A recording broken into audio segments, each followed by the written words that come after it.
Como en articulación metacarpofalángicas tenemos que son tipo condilio, poseen 2 grados de libertad. Y tenemos como planos y ejes de movimiento, tenemos el flexoextensión, que tiene el plano sagital y en eje tiene transversal.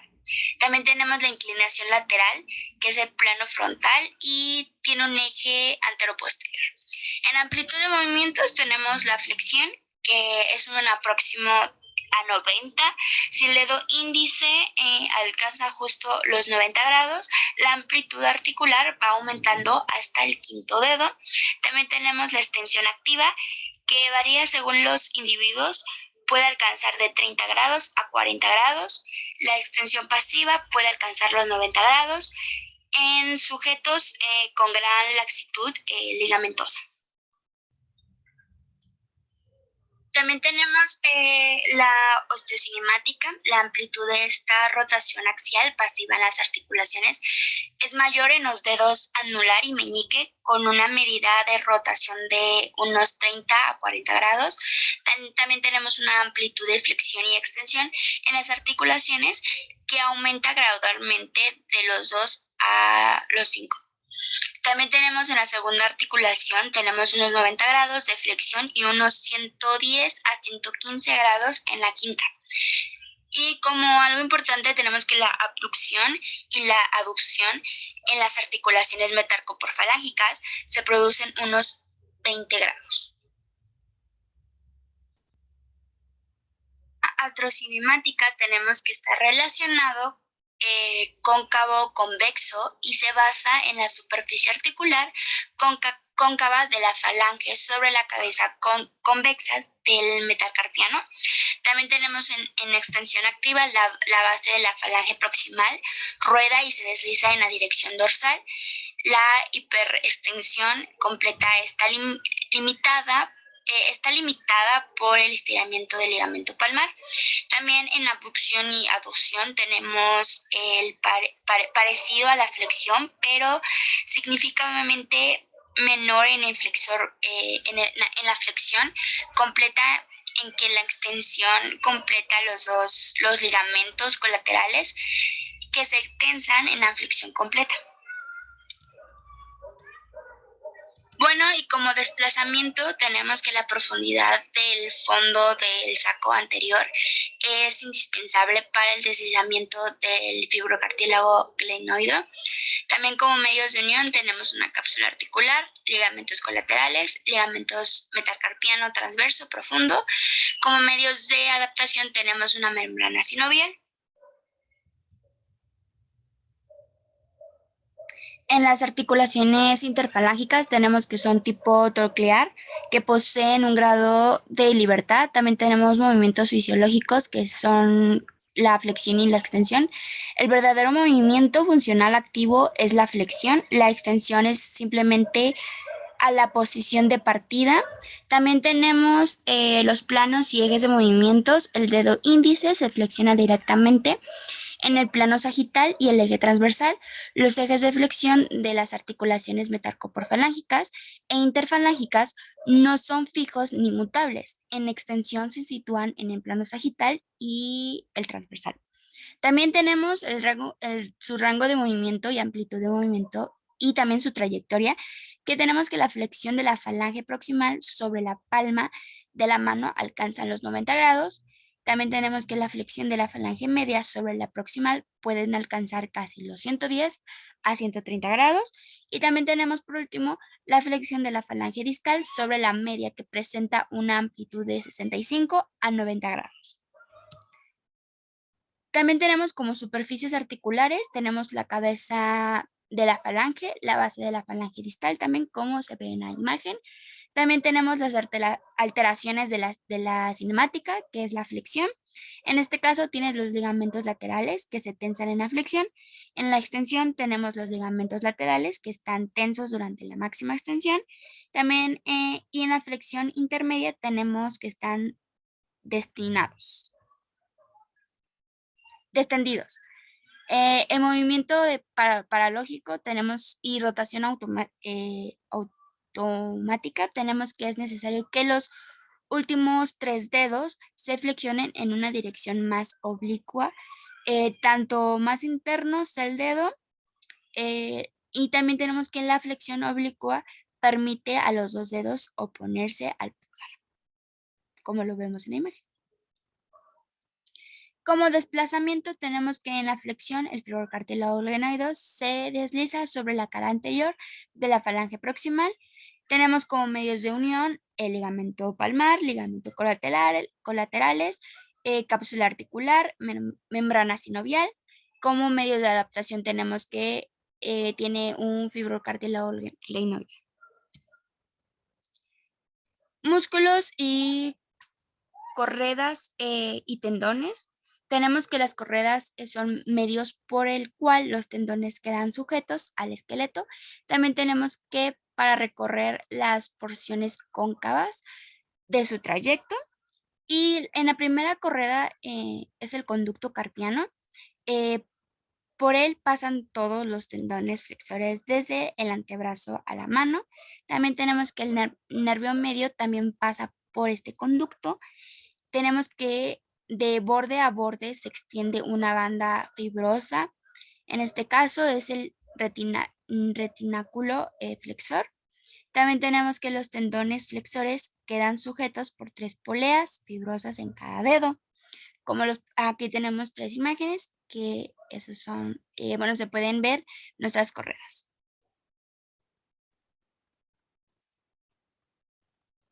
En vainas tenemos que permiten el deslizamiento de los tendones en el interior de las corredas. También tenemos que la vaina radiopalmar envuelve el tendón del músculo largo del pulgar y se continúa con la vaina digital del pulgar. También tenemos que la vaina media anexionada al tendón del músculo flexor profundo del dedo índice sin contactar con su vaina digital. También tenemos que la vaina cúbito-palmar va cuyo fondo de saco superior que asciende hasta la cara anterior de la muñeca. También tenemos los tendones de los músculos flexores de los dedos que potentes y por lo tanto voluminosos localizados en el comportamiento anterior del antebrazo. También tenemos el tendón más superficial, tiene como origen la cabeza del húmero condilio medial. Tenemos la cabeza del cúbito, en este caso sería la apófisis coronoides. Tenemos la cabeza del radio debajo de la tuberosidad radial. En inserción tenemos que es la segunda falange y también está con la falange media de los 2 dedos, del segundo al quinto. Tenemos el tendón profundo que en su origen tiene 3/4 proximales de las caras anterior y media del cúbito y también tiene la membrana interiosa. En la inserción tiene la base de la cara palmar de las falanges distales. En inervación e irrigación tenemos que el flexor superficial tiene una inervación del nervio medio. En este caso también tenemos el flexor profundo que en inervación tiene la rama interiosa de los nervios medio y cubital. En la acción muscular tenemos a los agonistas de la flexión de los dedos de la mano. Y tenemos los tendones de los músculos extensores de los dedos. Tenemos los músculos extensores de los dedos, también son músculos extrínsecos que recorren las correderas, pero por su trayecto es un conjunto convexo. Estas son menos numerosas, también existen solo en las muñecas. En la corredera osteofibrosa está constituida por la porción inferior de los huesos del antebrazo y por el retináculo extensor. Tenemos los músculos de los dedos. Los músculos tenemos el músculo extensor cubital del del carpo. Su origen es epicondilio lateral del húmero por tendón común y superficial dorsal del cúbito. También tenemos una inserción, el tubérculo del lado cubital de la falange del quinto metacarpiano. Tenemos las acciones musculares, que en este caso es agonistas. Tenemos la inervación e irrigación, tenemos la rama profunda del nervio radial y como irrigación por la arteria cubital. En el músculo extensor del dedo meñique tenemos como origen epicondilio lateral del húmero por tendón común. En inserción tenemos que es una expansión digital dorsal en la primera falange del meñique. Tenemos como acciones musculares, tenemos que son agonista. En inervación e irrigación tenemos que es el nervio radial profundo. Su irrigación es la arteria interiosa posterior. Y como función biomecánica tenemos que es una extensión del meñique y de la muñeca. Tenemos más músculos, en este caso tenemos el músculo extensor de los dedos, que es el epicondilio lateral del húmero por tendón común. También tenemos que es expansiones digitales dorsales de los dedos. Tenemos como acciones musculares, tenemos que es agonista. Como inervación e irrigación tenemos que es el nervio radial profundo. Como su irrigación tenemos que pasa por la arteria interiosa posterior, y como función biomecánica tenemos que es una extensión de los dedos del segundo y quinto y también de la muñeca. También tenemos el músculo extensor largo del pulgar. También tenemos el músculo extensor radial largo del carpo. También tenemos el músculo extensor radial corto del carpo, el músculo extensor corto del pulgar. También tenemos el músculo abductor largo del pulgar. Tenemos también la primera falange, que es la expansión profunda, mide de 10 a 12 milímetros, se desprende de la cara profunda del tendón para insertarse junto con la cápsula en la base de la primera falange en la visión dorsal. También tenemos un segmento del tendón resacado, deja ver esta expansión profunda. En la segunda falange tiene una acción, hace una acción a través de la lengüeta media.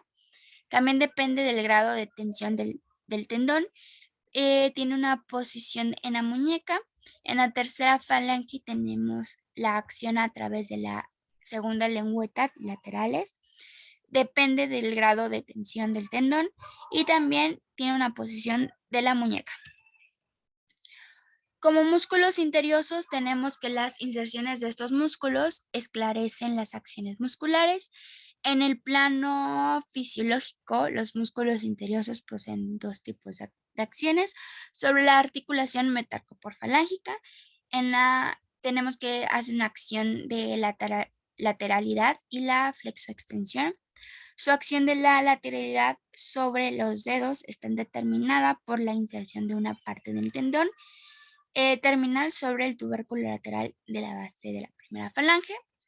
Cuando se aleja el eje de la mano, es en el caso de los músculos interiosos palmares, el músculo dirige la aproximación de los dedos. Como músculo extensor de los dedos tenemos que no es un verdadero extensor, solo en el caso de la primera falange. También no actúa sobre la segunda falange y la tercera falange. Dependerá de los músculos flexores. Como origen tiene el epicondilio lateral del húmero por el tendón común. También tiene una inserción que es, en este caso son las expansiones digitales dorsales de los dedos. Como inervación tenemos el nervio radial profundo y en irrigación tenemos que pasa la arteria interiosa posterior. Características específicas del pulgar, tenemos que es una constitución de una prensa de fuerza con los otros 4 dedos. Esto es gracias a la localización por delante tanto de la palma de la mano como de los 4 dedos. También tenemos un movimiento de oposición que se va a dirigir hacia los otros dedos. Tenemos una contraoposición que se realiza de forma aislada o global o separarse de los otros dedos. También tenemos una flexibilidad funcional que proporciona la organización de su columna articular y sus motores musculares. También tenemos una columna osteoarticular conformado por 5 piezas óseas que se van a constituir el radio externo de la mano. En este caso tenemos los escafoides, el trapecio, el primer metacarpiano, la primera falange y la segunda falange. Las articulaciones de la columna del pulgar va a estar conformada por 4 articulaciones. La articulación trapezoescafoidea permite que el trapecio efectúe un corto desplazamiento hacia adelante sobre la carilla inferior que se apoya sobre el tubérculo del escafoides y en este caso se embosa un movimiento de flexión de escasa amplitud. También tenemos la articulación trapezo-metacarpiana que tiene 2 grados de libertad. Tenemos la articulación metacarpofalángica que también tiene 2 grados de libertad. Tenemos la articulación interfalángica que solo tiene 1 grado de libertad. La oposición del pulgar, facultad para desplazar la llama pulgar para hacer contacto con los 4 dedos restantes, realizando la pinta pulgo digital. También tenemos antepulsión del primer metacarpiano, la aducción del primer metacarpiano y la inclinación de la primera falange sobre el metacarpiano hacia su borde radial. Tenemos una rotación longitudinal en sentido de pronación.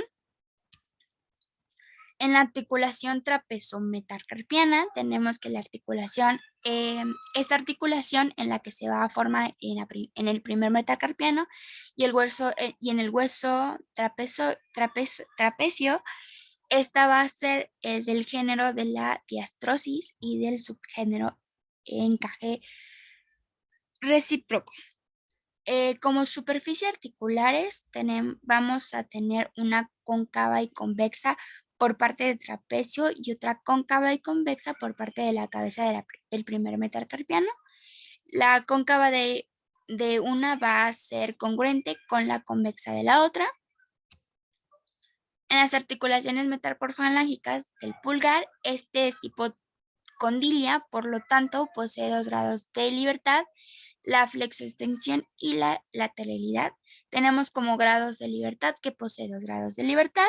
Su compleja biomecánica asocia un tercer grado de libertad, la rotación del primer falange sobre su eje longitudinal.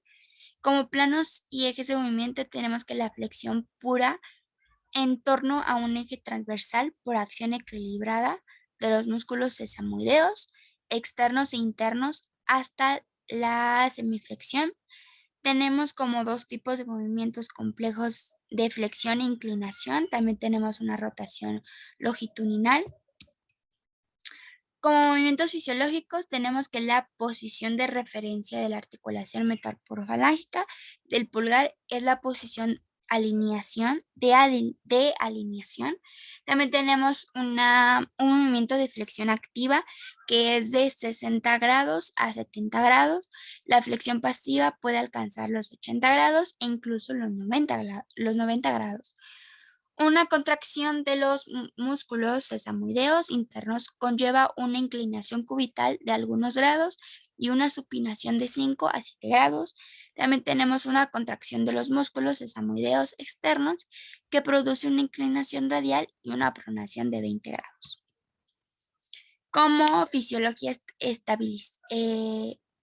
estabilidad, tenemos que tan particular de la articulación metacarpofalángica del pulgar y de sus músculos motores se adaptan notoriamente a la función de presión. La estabilidad de la articulación metacarpofalángica del pulgar también depende de factores musculares. Tenemos la articulación interfalángica del pulgar, que es tipo torquear, en bisagra en estas articulaciones permiten la flexión y la extensión. Posee un único eje transversal y fijo en torno al cual se efectúan los movimientos de flexión. También tenemos flexión activa de 70 a 80 grados. Se puede medir con un goniómetro. También tenemos que es pasiva de 90 grados. Tenemos que es extensión activa de 5 a 10 grados. Y también tenemos que es hiperextensión pasiva. Puede ser muy pronunciada de 30 grados. Como acciones musculares tenemos la abducción, que en este caso tenemos el músculo abductor largo del pulgar que desplaza del primer metacarpiano hacia afuera y hacia adelante. No solo es aductor, sino también es antepulsión. También tenemos el músculo extensor del corto del pulgar, que es el desplazamiento del primer metacarpiano. Por consiguiente, el pulgar va directamente hacia afuera. El verdadero aductor del pulgar, para que se dé una abducción aislada, se necesita la ayuda de dos músculos inérgicos para estabilizarla. En este caso, necesitamos el músculo flexor cubital del carpo y el músculo extensor cubital del carpo. También tenemos como acciones musculares, tenemos que hacer una extensión. El músculo, en este caso, tiene dos músculos, el músculo extensor corto del pulgar, que extiende la primera falange sobre el metacarpiano. Tenemos también el músculo extensor largo del pulgar, que extiende la segunda falange sobre la primera. También tenemos que extiende la primera falange sobre el metacarpiano hacia adentro y hacia atrás. Es un músculo agonista. La oposición contribuye aplanar la palma de la mano. También tenemos que hacer una acción muscular de flexión. En este caso tenemos el músculo flexor largo del pulgar. Es el flexor de la segunda falange sobre la segunda. Para que se lleve a cabo el músculo extensor corto del pulgar, debe contraerse para impedir la flexión de la primera falange. De esta manera, accesoria flexiona la primera falange sobre el metacarpiano. También tenemos el músculo flexor corto del pulgar con ayuda del músculo abductor corto del pulgar y el primer músculo interiorsopalmar. También mediante una excitación eléctrica, la acción es mucho más pronunciada. También como por último, penúltimo, tenemos que hacer una aducción. Tenemos el músculo aductor del pulgar. Su contracción desplaza el primer metacarpiano hacia una posición del equilibrio ligeramente por fuera y por delante del segundo metacarpiano. También tenemos que es efectivamente abductor si el metacarpiano está está en aducción máxima, perdón. También tenemos el músculo oponente del pulgar. En este caso hace una antepulsión del primer metacarpiano sobre el carpo. También tenemos que hacer una aducción próxima del primer metacarpiano al segundo. Y también tenemos que hacer una rotación longitudinal en el sentido de la pronación. Los tipos de prensión y la posición funcionales de la inmovilización. Tenemos que la compleja organización de la mano, tanto anatómicamente como funcionalmente, converge en la presión. En esta existen tres grupos: las prensas propiamente dichas, las prensas con la gravedad y las prensas con acción. La presión propiamente dicha, las prensas o pinzas propiamente dichas se van a clasificar en tres grupos: las prensas digitales, las prensas palmares y las prensas centrales. Las prensas o pinzas digitales, estas prensas digitales se dividen a su vez en dos subgrupos: las pinzas digitales y las pinzas pluridigitales. Las prensas digitales constituyen la clásica pinza digital, generalmente el pulgar índice. Asimismo, son de 3 tipos, dependiendo de que la oposición sea terminal, subterminal o su término lateral. Tenemos las prensas palmares, que es la presión digital palmar, compone la mano o los 4 últimos dedos. También tenemos que es de tipo presión accesoria, utilizada cuando se maneja una palanca. También tenemos la prensa palmar cilíndrica, que para este objeto de diámetro importante es menos firme cuando es menor en el diámetro. El bloque depende de la articulación metacarpofalángica. La prensa palmar esférica esta implica 3 a 4 o 5 dedos cuando el último dedo sea donde el corazón, sea del dedo del corazón.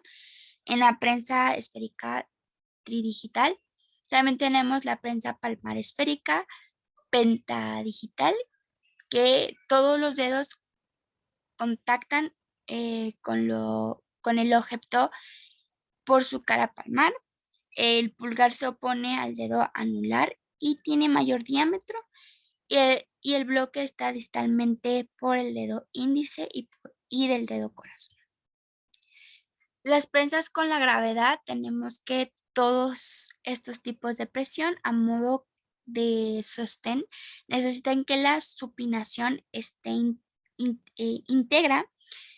De hecho, sin ella, la palma de la mano, única parte de la mano capaz de constituir una pared cóncava y no puede orientarse hacia arriba.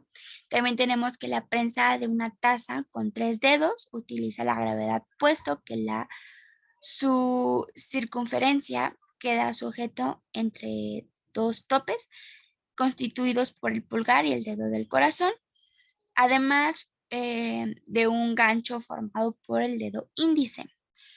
Como prensas con acción, tenemos que la acción de encender un mechero, que se parece bastante a la acción de lanzar una canica. El mechero sujeto con la concavidad del dedo índice y de los otros últimos dedos, mientras que el pulgar en forma de gancho actúa sobre el mecanismo por acción del músculo flexor largo del pulgar y de los músculos tenares. La acción de apretar el resorte de un frasco de aerosol, esta vez el objeto está sujeto por una prensa palmar y la flexión del dedo índice en forma de gancho es la que actúa sobre el tampón por acción del músculo flexor profundo de los dedos.